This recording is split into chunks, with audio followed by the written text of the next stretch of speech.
ইতিমধ্যে খেলার দুর্দান্ত হতে চলছে। মোল্লাবাড়ি বনাম জাপানি বাড়ি মধ্যকার ম্যাচ চলছে। জাপানি বাড়ি 0, মোল্লাবাড়ি 0। রেফারি কল, পিলার পরিবর্তন। তো পিলার পরিবর্তন হলো এবং মোল্লাবাড়ির মুরাদ 5 নাম্বার কিক করতে যাচ্ছে।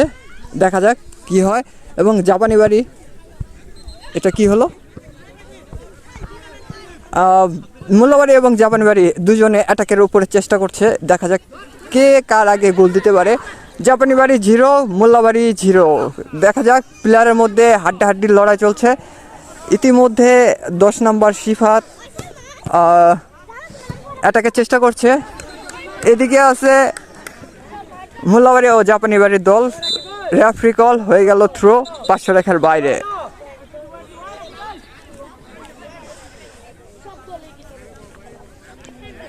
জাপানি বাড়ির সাব্বির থ্রো করতেছে এবং মোল্লাবাড়ি জাপানি বাড়ির খেলার মধ্যকার ম্যাচটি খুব সুন্দরভাবে পরিচালনা করতেছে জাহিদ কাকা এবং রাজীব কাকা। তারা টুর্নামেন্টের ম্যানেজমেন্ট অনার। তো এখানে রেফারি কল, হয়ে গেল থ্রো করতে যাচ্ছে মোল্লাবাড়ির ফয়সাল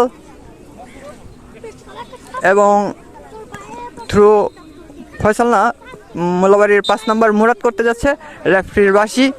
দেখা যাক, জাজমেন্ট আছে জসিম কাকা এবং থ্রো করে দিল।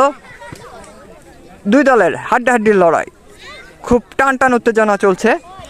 দেখা যাক, দুই দলের হাড্ডাহাড্ডির লড়াই এবং দুই দলই অ্যাটাকের উপরে আছে। দেখা যাক আজকে কে জিতে, কার ভাগ্যে আছে পয়েন্ট।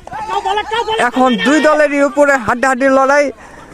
রবিন 500 রেখার বাইরে কিক করে মেরে থ্রো করে দিল।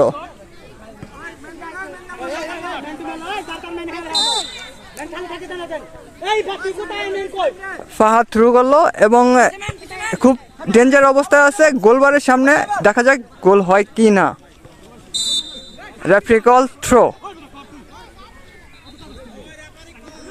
মোল্লাবাড়ির ইফা 3 থ্রো করলো এবং সাথে সাথে রেফারির কল, ফাউল হয়ে গেছে।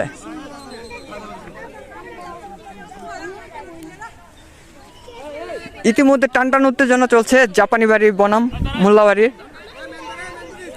জাপানি বাড়ি 0, মোল্লাবাড়ি 0। এখনও কারো